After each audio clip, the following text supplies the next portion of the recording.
So far, instead of adding days to the end of the year, students have been asked to complete blizzard bags.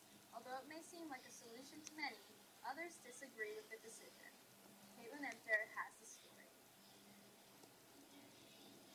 With one of the worst winters since the blizzard of 1978, Ohio educators have been faced with the problem of putting kids through school without putting them in danger. And I'm sure you've been feeling the stress of it in your homework load and your blizzard bag work.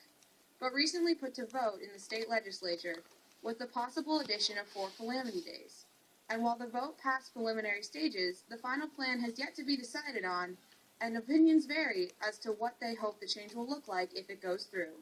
Ideally, personally, as an educator, I would hope that they wouldn't just give us days that we're allowed to miss more school, that the learning would still have to follow that, because we would get further behind in the learning.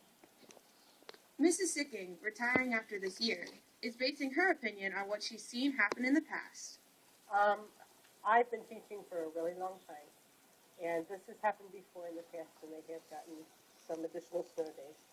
I'm pulling for it because you figure the entire city of Cincinnati, everything up here, everything in Kentucky, the schools are all in the same situation as we are. The blizzard bags, it's as much work for us teachers as it is for the kids. It's a good idea. It's experimental at this point, so, I don't know how people like it, how they don't like it. I don't even know how I feel about it yet, but you got to start somewhere and see what's going to work. AP European History teacher Mr. Dugan shares while keeping kids in school is important, the unique winter shouldn't punish them. Well, I think that the big issue you run into is this is a special year.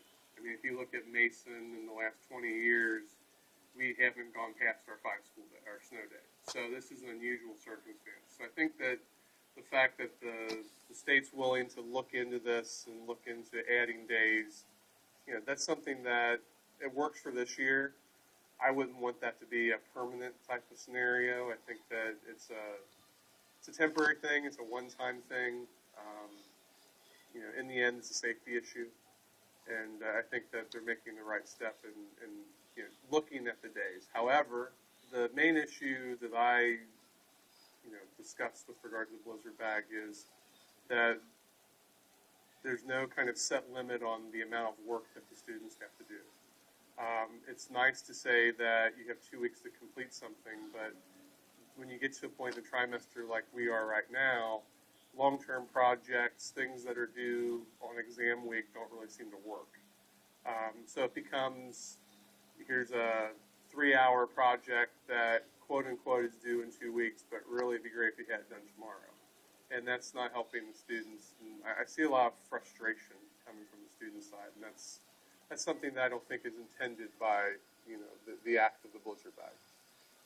While everyone keeps their own opinions on how to keep students caught up with their classes, this winter has definitely thrown a curveball at the system, and only time will tell if the vote for more calamity days goes through and how that change will affect us. But until then, I'm Caitlin Emter, MBC News.